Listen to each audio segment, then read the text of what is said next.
Welcome back, everybody! I'm Pinky Plankton, and today we are going to be talking about one of the most famous sea creatures out there, the shark!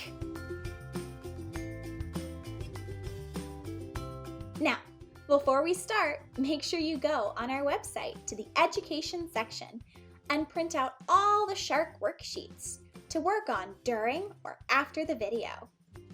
Now, many people don't know, but sharks are actually fish. They're a fancy kind of fish called cartilaginous fish. That just means that their skeleton is entirely made out of cartilage, like the stuff that makes up our nose and our ears. Since they're fish, sharks breathe through their gills, which are located on their sides. There are over 440 different species of shark in the whole world.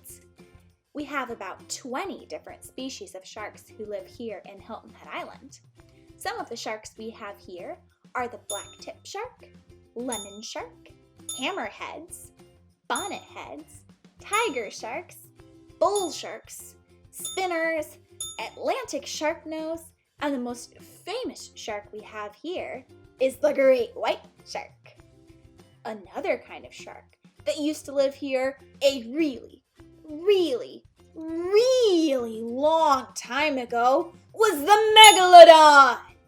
The Megalodon was the dinosaur shark that was the largest shark to have ever existed. They were about 60 feet long. That's huge.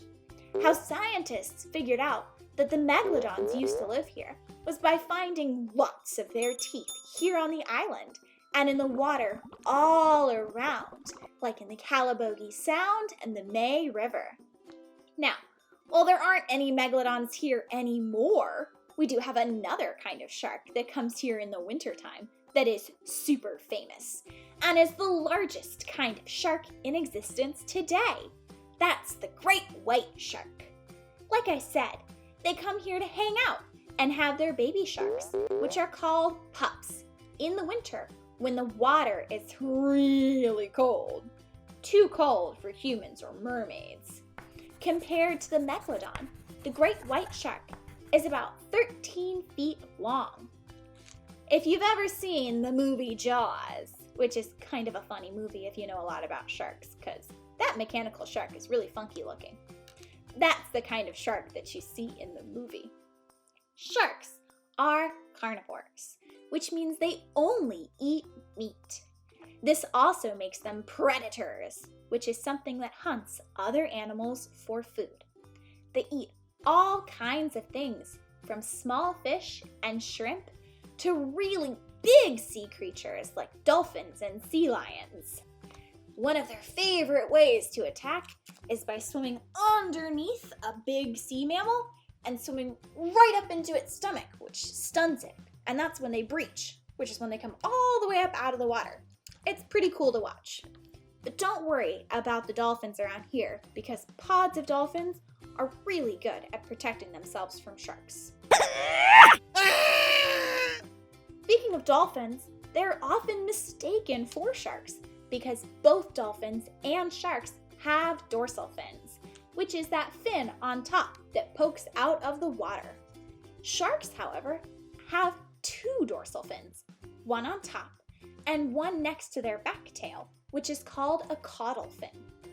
Another similarity between sharks and dolphins is that they both have pectoral fins, which are the fins on their sides. A difference between dolphins and sharks is that dolphins have this really smooth, slippery skin, while a shark's skin is made up of tiny tooth-like scales that make a shark feel like sandpaper. Speaking of skin, sharks have something called countershading, which means they are dark on top and lighter on the bottom. This helps them to camouflage no matter where they're swimming. So if they're at the bottom of the ocean and something is looking up at them, they blend in with the light from the sun. If you're on a boat looking down into the water, their darker top will blend into the sea floor. The kind of skin they have also helps them to swim quickly through the water. The fastest shark in the world is the Mako Shark, and it can swim 42 miles per hour in short bursts. Sharks also have something called a lateral line, which is something fish have. A lateral line is a canal filler with fluid that runs down both sides of the shark and helps them to detect vibrations nearby. Another way they can sense or detect things in the water, like heartbeats, is by using a group of jelly-filled pores called the ampullae of Lorenzini, which is located around their snout or nose. Now, sharks have serrated or jagged teeth, which means they have rough ridges on them and are not smooth like ours. This helps them grab onto their food better. Another cool thing sharks have is called a nictating membrane. Whoa, that's a cool word, which is like a third eyelid. This membrane covers the eye when the shark lunges at its prey and helps protect the eye from getting scratched. Now, we hear a lot about shark attacks from the media and from Hollywood, but what they don't tell you is that humans aren't on the menu for sharks. Most shark attacks are a case of mistaken identity. Sharks think that a human in the water is something else, and they use their teeth to find out what it is. The three kinds of sharks that are most likely responsible for unprovoked attacks on humans are tiger sharks, bull sharks, and great white sharks. These are all larger sharks whose ideal prey items are about the same size as humans. They like to eat large fish and seals. And if you've ever seen a human on a surfboard from the bottom, they do look kind of like a seal, and sharks' eyesight is not that great. The news likes to make a big deal about shark attacks, and Hollywood loves to make movies about shark attacks because it makes an exciting story to tell. They like to make sharks the villains in the stories because they look mean and scary, when in fact the sharks aren't the villains but the victims. They need our help. Overfishing is a top threat to our shark population. The more fish we take out of the water, the less food there is for the sharks. So, here are some ways you can help them out. Number 1, if you're a seafood eater, eat only sustainable seafood, which is seafood that has been caught or farmed in a sustainable way. Sustainable means that it can be done for a really, really long period of time without causing an impact.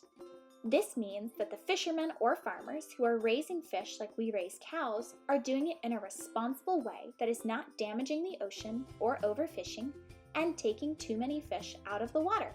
Some sustainable seafood you can buy at your local seafood market or grocery store are barramundi, bass, catfish, clams, cockles, mussels, cod, crab, crawfish, lionfish, mahi-mahi, oysters, pompano, salmon, shrimp, snapper, squid, tilapia, and wahoo, which is not just a fun word, but it's apparently a kind of fish. To see a list of sustainable seafood and a guide to shopping for it, you can go to www.seafoodwatch.org. Another way you can help is by not buying any shark products like shark fin soup, shark pup souvenirs, shark liver oil, etc. to help discourage the trade and sale of shark parts. And number 3, which is really easy, is don't litter. If you see litter on the beach, pick it up and throw it out because it's bad for all of our ocean friends. Thanks for joining us today. I hope you all have a wonderful day. Pinky Plankton, out.